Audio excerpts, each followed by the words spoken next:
ये कैप बाहर आ जाएगा ऐसे। एक छोटी सी गलती जिसने कम से कम 24 घंटे मेरी बाइक को बंद रखा। ABS पंप ये रहा और ऊपर ये मोटर लगी हुई है।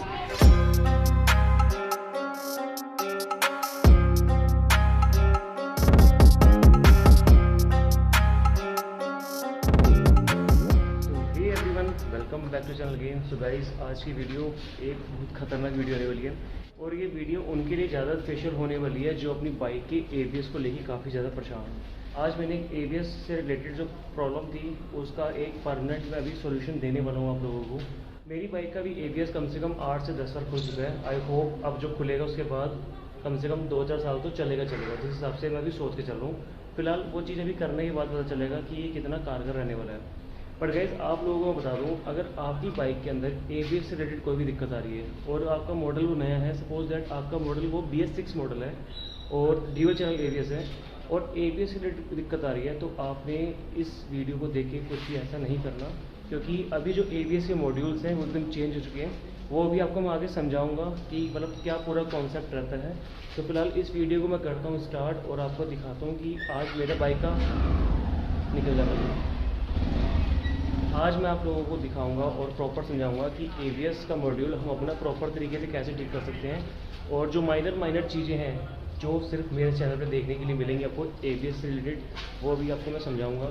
तो चलो खोलते हैं अपनी बाइक। और गाइस, सबसे बड़ी चीज़ एक शॉर्टकट तरीका जो आपको आज मैं दिखाऊँगा कि आप अपनी बाइक का ABS शॉर्टकट तरीके से कैसे ठीक कर सकते हो। उसके लिए पहले क्या करना पड़ता था, पहले ABS को खोलने के लिए क्या करना पड़ता था, पूरी फेयरिंग खोलनी पड़ती थी, उसके बाद रेडिएटर, उसके बाद हो सकता था शायद जो एग्जॉस्ट पाइप है वो भी खोलना पड़ता था। तो काफ़ी सारी चीज़ें खोलने के बाद ABS मोटर को डिसमेंटल करना पड़ता था। तो क्या था, जो हमारी ब्रेक लाइन थी, ब्रेक लाइन को भी हमको ओपन करना पड़ता था, देन दोबारा ब्रेक लाइन फिल करके प्रेशर बनाना पड़ता था। तो गाइस, कम से कम ये 7 से 8 घंटे का प्रोसेस रहता था, जो कि अब 1 से 1.5 घंटे के अंदर ही अब ये निबट के रह गया है। बस अभी अब क्या करना है, आप देखते रहो क्या करना है। आपको बहुत ईजिली और मैं तरीके से समझाऊंगा और जो ABS से रिलेटेड दिक्कत है वो आपको ठीक करके दिखाऊंगा। बट ये जो वीडियो है वो उन लोगों के लिए है जिनके पास सिंगल चैनल ABS है और साथ में देखा जाए ड्यूल चैनल भी है, जो पुराने मॉडल्स हैं, जो अपनी BS4, BS3 बाइक जिनके पास है, उनके लिए वीडियो बिल्कुल कारगर होने वाली है। क्योंकि ABS एक ऐसी चीज़ है, हो सकता है कि वो आपकी 1 साल के अंदर ख़राब हो जाए, हो सकता है कि आपकी 8-10 साल के ऊपर ख़राब हो। वो डिपेंड करता है कि आप कैसी ब्रेकिंग यूज़ करते हो। अगर आप हाइपर ब्रेकिंग यूज़ करते हैं तो उसके अंदर आपकी ABS पे ज़्यादा इम्पैक्ट पड़ता है। और वो क्यों पड़ता है वो अभी आपको मैं समझाऊंगा, ऐसा इम्पैक्ट क्यों पड़ता है। क्योंकि देखो, जिन लोगों ने बाइक पहले विदाउट ABS चलाई है, लाइक मैंने विदाउट ABS बाइक चलाई है, मुझे पता है कि बाइक को कैसे कंट्रोल करना है और कैसे बाइक रोकनी है। आज की डेट में मेरी बाइक में ABS अगर ख़राब हो जाता है तो मुझे इतना डर नहीं रहता, मुझे पता है मैं अपनी बाइक को कंट्रोल कर लूँगा। लेकिन जिन लोगों ने नई बाइक चलानी सीखी है वो यार बिना ABS के बिना सर्वाइव नहीं कर सकते। मैं इस चीज़ को गारंटी से कह के दे रहा हूँ, वो लोग बिना ABS के बिना सर्वाइव नहीं कर पाएंगे। तो जो आजकल के लोग हैं उनके साथ ज़्यादा दिक्कत आती है। अगर ABS उनका फेल हो जाता है तो यार बहुत जल्दी बाइक अपनी क्रैश हो जाएगी। और बाइक, क्योंकि सारी कंट्रोलिंग ABS के ऊपर डिपेंड करती है। अभी कई बार क्या होता है कि हम लोगों का भी ABS फेल हो जाता है, तो उस केस के अंदर यार थोड़ी दिक्कत आती है। वहाँ पर ना ABS पे ही नज़र के चलनी पड़ती है, ABS की लाइट चल रही है नहीं चल रही। तो डिसमेंटल कर दो अपनी बाइक को और एक नए सिरे से ABS आपको मैं खोलना सिखाऊंगा और रिपेयर परमानेंट सोल्यूशन आपको करके दिखाऊंगा कैसे ये अपनी बाइक ठीक होने वाली है। तो गाइज़, उसके लिए आपको बता दूं, एज़ यूजुअल बाइक का टैंक उतरेगा, बस टैंक ही उतरेगा। इसके अलावा बाइक कुछ और नहीं खोलने दूंगा, मतलब फेयरिंग का कोई और पार्ट नहीं खोलने दूंगा और ABS ऐसे ही रिपेयर करके दिखाऊंगा। थोड़ी मतलब दिक्कत आएगी, लेकिन गाइज़ थोड़ी बहुत दिक्कत बर्दाश्त करनी पड़ेगी, बस पूरी बाइक नहीं खोलने दूंगा, ठीक है। चलो इसका टैंक डिसमेंटल करता हूँ, देन उसका आपको मिलता हूँ। सो गाइज़, अपनी बाइक की टैंकी एकदम रिमूव हो चुकी है और ABS पंप ये रहा और ऊपर ये मोटर लगी हुई है। ABS पंप है वो मोटर वाला पंप है, इसलिए बार बार दिक्कत आ रही है। तो फिलहाल इस मोटर को यहीं से अभी हम खोलेंगे, जो हमारी दिक्कत है वो यहीं से सॉर्ट आउट हो जाएगी। बट उसके लिए हमको पहले अपना रोल ओवर सेंसर निकालना पड़ेगा। रोल ओवर सेंसर ही लगा होता है और इसका काम आपको मैं बता देता हूँ। सपोज दैट अगर हमारी बाइक कहीं गिरती है तो ये सेंसर की मदद से हमारी बाइक बंद हो जाती है। तो सेंसर को भी हम यहीं से निकाल देंगे, यहाँ पे 2 एलएनगी की पेच लग के खोलेंगे और इसका कपलर खोल देंगे और ये सेंसर यहीं से हमारा बाहर आ जाएगा। गाइस देखो, ये रहा रोल ओवर सेंसर जो यहाँ पे फिट हो रखा था, इसको मैंने यहाँ से निकाल लिया और अभी अपनी जो ABS की मोटर है वो एकदम क्लियर है। अब बात करते हैं मुद्दे की, अपनी बाइक में क्या दिक्कत आ रही है। तो गाइस देखो क्या है, मैंने आपको जैसा कि अभी पहले बताया था, जैसे जैसे हम अपनी ब्रेकिंग यूज़ करते हैं, अगर हम हाइपर ब्रेक यूज़ करते हैं तो हमारा एबीएस पंप काम करता है। और जो अपनी बाइक है उसके अंदर एबीएस पंप के साथ ऊपर एक एबीएस की मोटर भी अटैच हो रखी है। जैसे जैसे हम ब्रेक को यूज़ करते हैं वैसे वैसे हमारी एबीएस मोटर भी काम करती है। और गाइस देखो एक ये रूल है, जो भी मोटर काम करेगी, मोटर को चलाने के लिए उसमें कार्बन लगे होते हैं। कार्बन मीन्स कार्बन ब्रश जो होते हैं वो लगे होते हैं, उसके बिना कोई मोटर काम नहीं करती, चाहे एसी हो चाहे डीसी मोटर हो। तो ये हमारी डीसी मोटर है। तो गाइस देखो क्या चीज़ होती है कि टाइम के हिसाब से और ब्रेकिंग यूज़ करने के हिसाब से जो हमारे कार्बन्स हैं वो कार्बन घिसने स्टार्ट हो जाते हैं। कार्बन की लेंथ अगर इतनी है तो वो यूज़ होते होते वो लेंथ छोटी होती रहती है। जैसे जैसे कार्बन कम हो जाएंगे या कार्बन खत्म हो जाएंगे, मोटर प्रॉपर तरीके से काम नहीं कर पाएगी। बट ये जो एबीएस मोटर है, ये मोटर सेंसर के थ्रू काम करती है। सपोज दैट अगर माइनर सा भी लैग आ गया ना करंट के अंदर, अगर माइनस सा फ्लक्चुएशन हो गया तो उस केस के अंदर क्या होगा कि आपकी जो मोटर है वो सीधा कमांड देगी एरर की, और आपका जो एबीएस है एबीएस फेल हो जाएगा। तो अभी हम लोगों की बाइकों में यही दिक्कत हो रही है कि जो कार्बन ब्रश है, जो कार्बन है बाइक की, जो कार्बन है एबीएस मोटर के, वो एकदम खत्म हो चुके हैं। तो अब क्या होता है कि बाइक हल्का से ब्रेकर के अंदर जाती है या जैसा भी उसका कनेक्शन लूज होता है तो उस केस के अंदर जो एबीएस मोटर है उसका एरर आ जाता है। तो ये जो प्रॉब्लम है, ये प्रॉब्लम पुरानी बाइक्स के अंदर है जिसके अंदर ये मोटर लगी हुई है। देखो आपको मैं दिखाता हूँ, ये ऊपर एक मोटर का हेड है, जो भी मोटर है अभी आपको मैं खोल के दिखाने वाला हूँ। बाकी देखो ये कि शॉर्ट तरीका है इसको खोलने का, इस तरीके से हर एक बंदा नहीं खोल पाएगा। अगर इस तरीके से आप कर पा रहे हो तो ठीक है, अदरवाइज़ मेरी पुरानी वीडियो सब चेक कर लेना, मैं डाल दूँगा डिस्क्रिप्शन में, उनको आप देख लेना कैसे आप एबीएस की मोटर को खोल सकते हो। तो गाइस जो पुराने मॉडल्स थे उसके अंदर ये दिक्कत आती है, जो अब नए मॉडल्स आ रहे हैं ना उनके अंदर ऐसी दिक्कत नहीं है। वो इसलिए क्योंकि उसके अंदर ये जो मोटर का हेड है ये चीज़ ही खत्म कर दी है। वो मोटर अपग्रेड होकर आई है, उसके अंदर खाली ये नीचे पंप ही पंप है, ऊपर कोई मोटर नहीं है। जब मोटर नहीं है तो कार्बन भी नहीं होंगी और ऐसी कोई दिक्कत भी नहीं आने की। तो ये जो दिक्कत है BS3, आई थिंक कुछ BS4 के मॉडल तक दिक्कत होगी, BS6 में ऐसी कोई दिक्कत नहीं आएगी। अगर BS6 के यूज़र को ऐसी कोई भी दिक्कत आ रही है एबीएस से रिलेटेड, तो मैं बताऊँ आपको सबसे पहले क्या चीज़ चेक करनी है। आपको चेक करनी है ये वाली प्लेट। अगर ये वाली प्लेट भी हल्की सी टेढ़ी मेढ़ी हो जाएगी ना तो उस केस के अंदर क्या होगा कि आपका एबीएस फेल दिखा देगा। और ज़्यादातर 90% यही दिक्कत आती है लोगों की बाइकों में, और लोग इस चीज़ को समझ नहीं पाते कि मेरी बाइक में क्या दिक्कत आ रही है। फिलहाल मैंने ना कार्बन ब्रश इसके मंगाए हैं, 2 या 3 साल से मैं इसके कार्बन ब्रश के जुगाड़ में था कि कहीं से मुझे इसके कार्बन ब्रश मिल जाए। तो देखो मैंने इस टाइम मेरे पास ना 2 जुगाड़ है, दोनों जुगाड़ अभी आपके सामने मैं दिखाने वाला हूँ और देखता हूँ जो कामयाब होगा वो लगाऊंगा। तो अगर आप अपनी एबीएस मोटर के लिए कार्बन ब्रश को चेक कर रहे हैं तो इसके लिए आपको प्रॉपर कॉपर के ही कार्बन ब्रश चाहिए होंगे। बहुत तरीके के कार्बन ब्रश आते हैं, लोकल भी आते हैं, बट जो प्रॉपर कार्बन के ब्रशेस होते हैं ना वही काम करेंगे। अदरवाइज़ कोई भी आप कार्बन ब्रश लगा लो, काम नहीं करेंगे। तो गाइस देखो क्या चीज़ है, मैंने कार्बन ब्रश ये वाले मंगाए थे, ये डीसी मोटर के कार्बन ब्रश होते हैं। जब इसकी मैंने पिक्स वगैरह देखी तो मुझे देखने में ना कार्बन ब्रश ठीक लग रहे थे, बट ये जब मुझे रिसीव हुए ना तो गाइस इसने मुझे पूरा डिसअपॉइंट कर दिया। गाइस देखो ये कार्बन ब्रश आए हैं इसके, देखो कार्बन ब्रश तो ठीक है, मतलब इसमें फिट तो प्रॉपर नहीं होंगे, इसके लिए जुगाड़ करना पड़ेगा। जुगाड़ ये रखा हुआ, ये गाइस ये सैंड पेपर है, इससे इसको रब करके छोटा साइज करना पड़ेगा, देन इसके अंदर ये कार्बन ब्रश अपने सेट होंगे। बट गाइस इसकी जो मैंने क्वालिटी देखी ना, क्वालिटी देख के मुझे मज़ा नहीं आया, क्योंकि ये लिखा तो इसके ऊपर हुआ था कि कार्बन ब्रश हैं कॉपर के, बट गाइस कॉपर के ना कार्बन ब्रश ऐसे नहीं होते, ये कुछ मतलब फेक ही मुझे प्रोडक्ट लगा। तो फिलहाल देखो इसको तो मैं इंस्टॉल नहीं करने का अभी, बट गाइस मैं ना एक सेकंड ऑप्शन अपना हमेशा अपने साथ लेके चलता हूँ। फिलहाल देखो मेरे पास इतने सारे कार्बन ब्रशेज़ हैं, ये अभी आपको मैं बताऊँगा ये कार्बन ब्रश का जुगाड़ मैंने कहाँ से करा।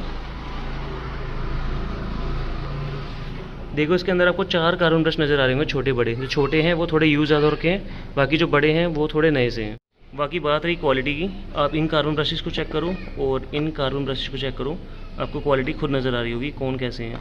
तो गाइज़ ये ना एकदम हार्ड कॉपर के बने हुए हैं और यार ये एकदम परफेक्ट फिट होंगे, क्योंकि लास्ट टाइम जब मैंने अपने मोटर खोली थी ना इसके अंदर भी इसी तरीके के मतलब कार्बन ब्रशेज़ लगे हुए थे। तो गाइज़ इसकी क्वालिटी मुझे बहुत चीप लग रही है। फिलहाल इसको मैं नहीं लगाने का, इसको मैं संभाल के रखूँगा, इमरजेंसी में कभी यूज़ होंगे तो मैं लगा लूँगा। और इनका जो साइज़ है वो थोड़ा यूज़ हो चुका है ज़्यादा, तो इसको भी मैं साइड कर देता हूँ। और मेरी नज़र में भी आ रहे हैं 2 कार्बन ब्रशेज़। तो बात है ये कार्बन ब्रश मुझे कहाँ से मिले। ये कार्बन ब्रश ना मेरे घर पे रखे हुए थे और मुझे नहीं पता था ये कार्बन ब्रश मेरे घर पे पड़े हुए हैं। एक्चुअली आपसे बिना कुछ मैं समेटा समाटी कर रहा था और मेरी नज़र पड़ी किसके ऊपर, जो अपनी महारानी है ना, इसके अंदर आपको भी पता है कि कितनी बार फ्यूल पंप चेंज हो चुका है। तो मेरे पास काफ़ी सारी फ्यूल पंप की मोटर पड़ी हुई थी, मोटर के अंदर मुझे कार्बन ब्रश इसके मिल गए थे और ये गाइस एकदम देखने में ना नए से हैं। तो देखो इसको थोड़ा बहुत तो अभी रब करना पड़ेगा, अभी रब करके ना आपके सामने फिक्स करके दिखाऊंगा। और ये कार्बन ब्रश इसके अंदर भी मैं चला के दिखाने वाला हूँ। अब बात रही कि ये पोर्शन ऊपर का कैसे खुलेगा। सो गाइज़ आपको ये नज़र आ रहा होगा, इसके ऊपर ना 2 एलेंकी वाले पेज लगे हुए हैं। बट गाइज़ ये एलेंकी फीमेल वाली एलेंकी है, वो ईजिली कहीं नहीं होती। जो कार मैकेनिक्स हैं ज़्यादातर वही यूज़ करते हैं। बट गाइज़ अपना इंडिया है, इंडिया में ना हर एक चीज़ का जुगाड़ है। आपको उसी जुगाड़ से इसको मैं अभी खोल के दिखाऊंगा ये कैसे खुलने वाला है। सो गाइस देखो, इधर का जो लिंकी वाला पेज है वो तो प्लास की मदद से खोल दोगे, बट वहाँ तक ना कोई ऐसा औजार है जो ना पहुँच पाए, प्लास भी नहीं पहुँच पाने का। बट जो इंडियन जुगाड़ है ना वो कहीं भी पहुँच जाता है। तो हमको क्या करना है कि यहाँ पे ऐसे पेज का फंसाना है और गाइस इस पर ना टेढ़ी टेढ़ी चोट मार के इसको खोल देना है। तो ये इसी तरीके से पेज है खुल जाएगा आपका। बस थोड़ी सी मशक्क़त करनी पड़ेगी और कुछ नहीं है, बस आपको हल्का सा खोल देना, तो उसके बाद ये ईजिली हाथ से भी खुल जाएगा। तो गैस दोनों साइड के वाले पेज बाहर आ चुके हैं। और अभी क्या होगा, इस कैप को पकड़ के ना जस्ट ऊपर की साइड खींच देना ऐसे। थोड़ी सी ना इसको बॉन्ड लगी इसलिए थोड़ी दिक्कत आएगी, तो ये कैप बाहर आ जाएगा ऐसे। और ये रही हमारी ABS मोटर। तो ये मोटर है, तो ये मोटर दिक्कत करती है। ये जो घूमने वाला सिस्टम है ना ये दिक्कत करता है। और दिक्कत इसलिए करता है क्योंकि इसके नीचे कार्बन ब्रशेस लगे हुए हैं। ये ब्रशेस की हालत ज़्यादा ख़राब हो चुकी है, तो इनको भी बाहर निकाल के आपको दिखाता हूँ अभी किस कंडीशन में है। तो गाइस अभी ना एक छोटी सी दिक्कत आ गई है एक्चुअली, जिससे हम इस पर आयरन करते हैं ना, जिससे सोल्डरिंग करते हैं, वो अभी ख़राब हो चुका है। तो फ़िलहाल उसको मैं नए लेने के लिए जा रहा हूँ। और गाइस ये देख रहे हो मेरी साइकिल, साइकिल सी लग रही है। और ये स्कूटी है गाइस मेरी। एक्चुअली ना इसका एक्सीडेंट हो गया था कुछ दिन पहले, तो इसकी हालत ना कुछ ज़्यादा ही खस्ता हो गई है। फ़िलहाल कुछ दिन तक ना इसका भी एक रजिस्ट्रेशन का वीडियो आएगा, तो देखना स्कूटी की हालत ही मैं चेंज करूँगा। फ़िलहाल इसको मैं भी ठीक करता हूँ और जो सोल्डरिंग है, जो आयरन है, आयरन लेकर आता हूँ। आयरन है मार्केट से लेकर आता हूँ, देन इसका काम स्टार्ट करते हैं। तो गाइज़ आप ये देखो, जो कार्बन ब्रशेज़ हैं वो बाहर आ चुके हैं फ़िलहाल। और आप ये साइज़ चेक करो, देखो इस कार्बन का साइज़ देखो, ये तो एकदम ख़त्म ही हो चुका है। और गाइज़ इस कार्बन का साइज़ चेक करो, देखो कितना डिफरेंट, दोनों में कितना डिफरेंस है। फिलहाल अभी मैं क्या करने वाला हूँ, इस कार्बन को ना मैंने यहाँ पे सोल्डरिंग कर रखी थी, मैंने कुछ जुगाड़ करा था चलाने के लिए। बट गाइस वो ना काफ़ी दिन तक वो ज़्यादा दिन तक सक्सेसफुल नहीं हो पाया, क्योंकि इस कार्बन का साइज़ बहुत ही छोटा हो चुका है और काफ़ी ज़्यादा अपनी ना प्रॉब्लम क्रिएट कर रहा है। तो फिलहाल इस कार्बन को मैं निकाल के दूसरा कार्बन लगा दूंगा। वो देखो डिपेंड करता है कि कार्बन दोनों चेंज करना चाहते हैं, दोनों चेंज कर लो। फिलहाल मैं इस वाले कार्बन को निकाल रहा हूँ और अभी आपको दिखाता हूँ आगे क्या प्रोसेस रहने वाला है।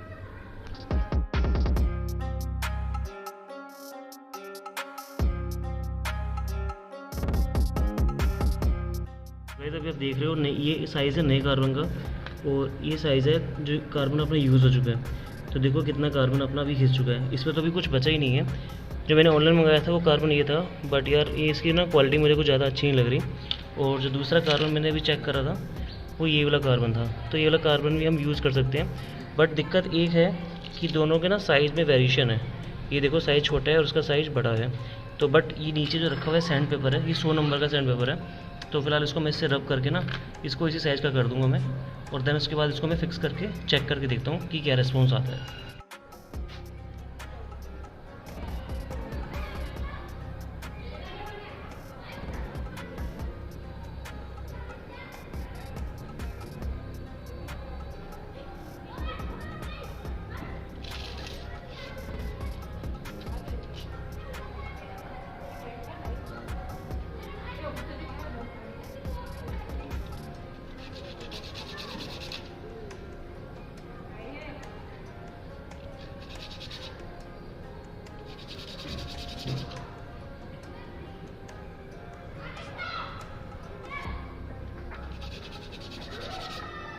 तो गाइस फिलहाल आप चेक करो, ये कार्बन मैंने रब करके बना दिए, बट मेरे से ना कार्बन थोड़ा सा पतला रब हो चुका है।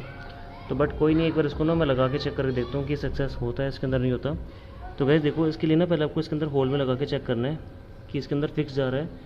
देखो हल्का बहुत लूजनेस तो चल जाएगी, बट टाइट नहीं होना चाहिए इसके अंदर ही। तो ये गाइस एकदम सही काम कर रहा है। अब क्या करना है कि मुझे ना यहाँ पर इसकी आयरन करनी है ना, इसको जोड़ना है, टाँका लगा के जोड़ना है। तो इसको मैं फिक्स करके और लगा के फिर मैं चेक करता हूँ कि मोटर कैसे काम कर रही है।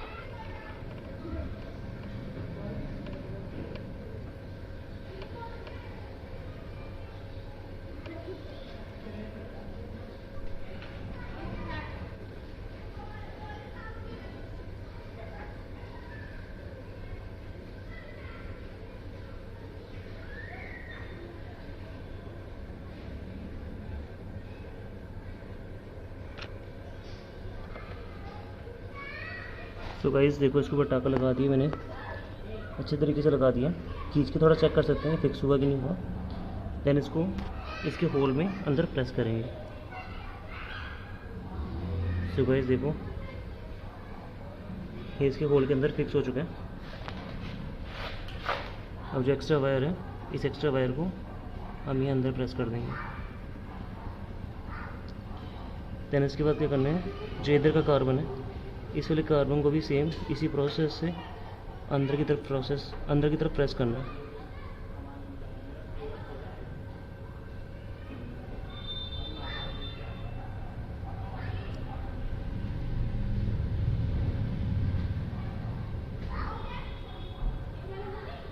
देखो गाइज, दोनों साइड के कार्बन अपने अंदर जा चुके हैं सही सलामत। अब क्या काम करने से, इसकी स्प्रिंग है ना, इसकी स्प्रिंग यहाँ लगी हुई है, इसकी स्प्रिंग इसके पीछे प्रेस करने का काम करती है और ये स्प्रिंग बहुत बड़ा रोल प्ले करती है। अगर स्प्रिंग भी सही से इसको प्रेस नहीं करेगी ना, तो ये अपने जो कार्बन है वो आर्मेचर से टच नहीं होंगे और सही से आर्मेचर सेंस नहीं कर पाएगा कार्बन को। तो चलो इसके मैं स्प्रिंग को पहले फिक्स कर देता हूँ। So finally guys, it's next day और ये दूसरे दिन ब्लॉग भी स्टार्ट हो रहा है। और बाइक कल ना इतनी हेडेक हो गई थी आरएस को लेके, एक छोटी सी गलती जिसने कम से कम 24 घंटे मेरी बाइक को बंद रखा और बाइक अब जाके स्टार्ट हुई है। क्योंकि मैंने कार्बन को इंस्टॉल कर दिया था एबीएस मोटर के अंदर, बट मैंने जैसे ही बाइक को स्टार्ट करने की कोशिश करी, मेरी बाइक स्टार्ट नहीं हुई। और कल से मैं बाइक को खोल के बैठा पड़ा हूँ। इतना बुरा हाल हो गया कि मेरे कपड़े तक भी उतरवा दिए इसने। और अगले दिन फिर मैं बाइक को अभी लेके बैठा हूँ और पीछे यार इसको भी मुझे आज बुलाना पड़ गया, बट इसके आने से पहले मैंने बाइक स्टार्ट कर दी। अब वो दिक्कत क्या थी वो भी आपको मैं समझा दूंगा। दिक्कत नहीं थी, बस मेरी एक छोटी सी गलती थी जिसको मैं समझ नहीं पा रहा था। उसकी वजह से मेरी बाइक स्टार्ट नहीं हो पा रही थी। बाइक के अंदर फ्यूल पम्प भी बंद हो गया था और साथ में इसका करंट भी बंद हो गया था, स्पार्क जो होता है वो भी बंद हो गया था। फिलहाल गाइस एबीएस मोटर परफेक्ट काम कर रही है, वो भी आपको मैं चेक करके दिखाऊंगा। फिलहाल अभी देखो क्या है, टेस्टिंग के लिए टैंक लगाया था और बाहर ना रोड पे चला के चेक करके आया हूँ और एबीएस परफेक्ट काम कर रहा है भाई। जैसे नई बाइक का काम करता है ना, एकदम एग्जैक्ट वैसे ही काम कर रहा है। फिलहाल अभी क्या है कि इसके जो इधर के ऊपर के जो पेज थे, इनको लगा के मोटर को फिक्स पैक कर देते हैं। और साथ में गाइस नीचे ना बॉन्ड भी लगा लेना, क्योंकि क्या होता है कि हम बाइक को वॉश करवाते हैं और पानी जाने का डर रहता है मोटर के अंदर। बॉन्ड लगा के इसको मैं अभी पैक कर रहा हूँ। पैक करके एक बार आपको भी चेक करके दिखाने वाला हूँ कि अभी एबीएस अपनी बाइक का कैसे काम कर रहा है। देखो काम तो गाइस पहले भी कर रहा था, बट बीच में कभी कभी ना फील हो रहा था क्योंकि जो कार्बन ब्रश थे बहुत ज़्यादा वो वीक पड़ चुके थे, उसकी वजह से दिक्कत बार बार आ रही थी। तो अभी इसको मैं पैक करके आपको टेस्ट करके दिखाता हूँ। मैं इसको फिक्स कर रहे हैं, तो जिस तरीके से इसको खोला था उसी तरीके से इसको फिक्स कर देंगे। तो गाइज देखो, एक ये शॉर्टकट तरीका है, मैं आपको जैसे समझा रहा हूँ। अदरवाइज़ यार पूरी डिसेंबल करनी पड़ेगी। डिसेंबल के लिए ये भी खोलना पड़ेगा, मतलब सारी फेयरिंग खोलनी पड़ेगी यार, इतनी हेडक कौन पाले।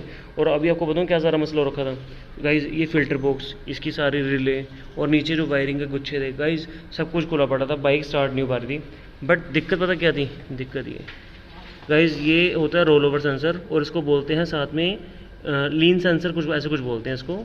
तो गाइज़ इससे बताऊँ क्या हुआ था कि ये सेंसर एक ऐसा सेंसर है कि इससे बाइक का स्पार्क भी ख़त्म हो जाता है और क्या होता है कि हमारा फ्यूल पंप भी काम नहीं करता। जो फ्यूल पंप वाली बात है वो मुझे अभी पता चली, क्योंकि मुझे इतना पता था अगर ये सेंसर बाई चांस ये हमारा ऐसे टेढ़ा हो जाएगा ना, और ये सेंसर का काम ये है, अगर आपकी बाइक बाई चांस गिर जाती है तो आपकी बाइक स्टार्ट नहीं होती है, ऑटोमेटिक बंद हो जाएगी सेंसर की बदौलत। बट ये सेंसर अभी बाहर ऐसे ही रखा हुआ था क्योंकि एबीएस का काम चल रहा था, मैंने ध्यान नहीं करा। बट फ्यूल पंप बंद हो गया, मेरा थोड़ा दिमाग इसलिए इसके ऊपर नहीं गया क्योंकि फ्यूल पंप बंद हो गया तो मेरा दिमाग सारा वायरिंग के ऊपर चला गया कि पता नहीं वायर कहीं से कोई शॉर्ट ना हो गई हो मेरे से। बट गाइज इसने इतना दिमाग ख़राब करवा दिया, 24 घंटे लग गए कम से कम इस चीज़ को, फोर्ड को पकड़ते। तो अभी फ़िलहाल देखो जो होता है अच्छा होता है। तो अभी एबीएस मोटर अपनी पैक हो रही है, पैक हो जाएगी। पैक होने के बाद अभी आपको मैं टेस्ट करवा के दिखा दूँगा। तो गाइस अभी मोटर को फिक्स कर रहे हैं, इससे होगा कि हमारा ऊपर का कैप टाइट हो जाएगा और इन फ्यूचर लूजनेस की कोई दिक्कत नहीं आने की।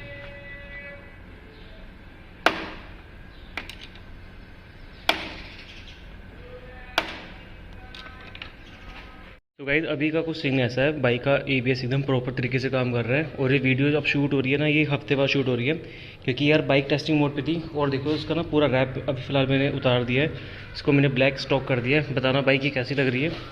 और आपको मैंने जैसे कि पहले दिखाया था कि बाइक की स्पीड 5 की क्रॉस होने के बाद एबीएस एक्टिवेट होकर दोबारा डीएक्टिवेट हो रहा था, बट आज की डेट में परफेक्ट काम कर रहा है। और गाइज़ इसके बाद एक ABS का ना बड़ा ख़तरनाक प्रोजेक्ट आने वाला है अपनी बाइक का। फिलहाल उसको मैं थोड़ा पीछे करके निकालता हूँ। बाइक होगी अपनी स्टार्ट और इसके बाद आपको दिखाता हूँ कि ABS अभी अपना कैसे काम करने वाला है। देखो बाइक स्टार्ट हो गई है, 3 की स्पीड है। स्पीड जैसे ही 5 की क्रॉस होगी और ये अपना ABS एक्टिवेट हो गया। गाइस देख रहे हो आप, और एकदम परफेक्ट काम कर रहा है ABS। और अभी आपको मैं ABS में यूज़ करके दिखाऊंगा इसका कैसे काम करने वाला है।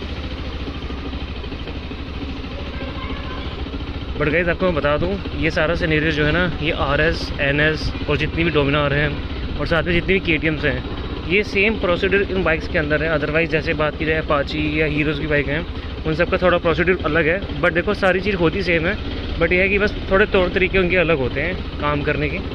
सो गाइज़ अपनी बाइक की जो प्रॉब्लम है एकदम परफेक्ट हो चुकी है और ABS एकदम सही से भी काम कर रहा है। मैंने चला के फिर से एक बार और चेक कर लिया, क्योंकि बाइक 3-4 दिन से खड़ी थी ना यार, तो थोड़ा डाउट मेरा भी और क्लियर हो गया। बाकी आपको भी दिखा दिया कि सही काम कर रहे हैं। तो बस मैंने कार्बन ब्रशेस इसके चेंज करे हैं। फिलहाल देखो 2-4 साल तो भी चल जाएगी।